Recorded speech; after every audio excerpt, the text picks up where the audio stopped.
I see a lot of swing trading from clients. Absolutely, we do have day traders who will be in and have no positions by the end of the day, but you will generally find that clients will not have, in particular in relation to FX commodities and indices, they will not have a set view on the markets.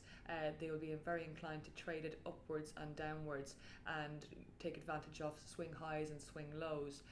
With regards to equities, there is I suppose a greater bent towards the longer term buy and hold strategy. Again, like I've said, there is still the feeling that because it's leveraged that you can make profits a lot more quickly. So it doesn't necessarily mean that you'll stay in the market as long as you would do in the buy and hold actual scenario. But I would say the majority of our clients, and the ones I would speak to on a regular basis, will be trend followers and swing traders. You can have a long-term view on any particular instrument, be it a foreign exchange pair, a commodity, an index, or an individual equity. And we would find that there are many clients out there that will use spread betting and CFDs instead of actually trading the equity markets directly.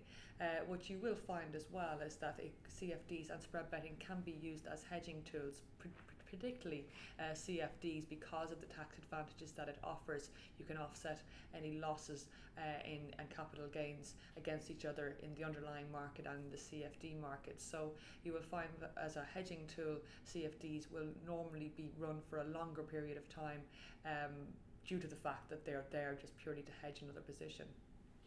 But short term is probably the major and the most usual way that people will trade these markets. Because you are leveraged, it does actually magnify your profits. So there is a lot of the time, if you are in a decent trend, be it upwards or downwards, it is often quite simple and I suppose less risky to take your profits in a shorter term rather than allowing it retrace back before it moves higher.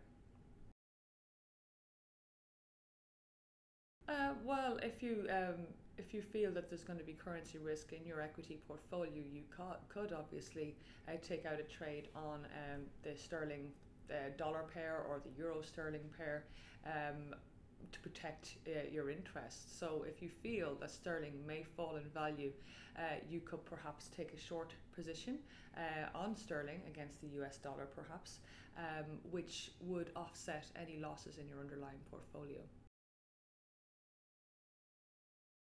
Well, you can definitely do it for a year.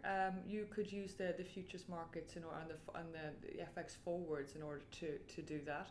You will probably pay a higher spread in the initial senses, but it would have lower financing costs over the duration of your position.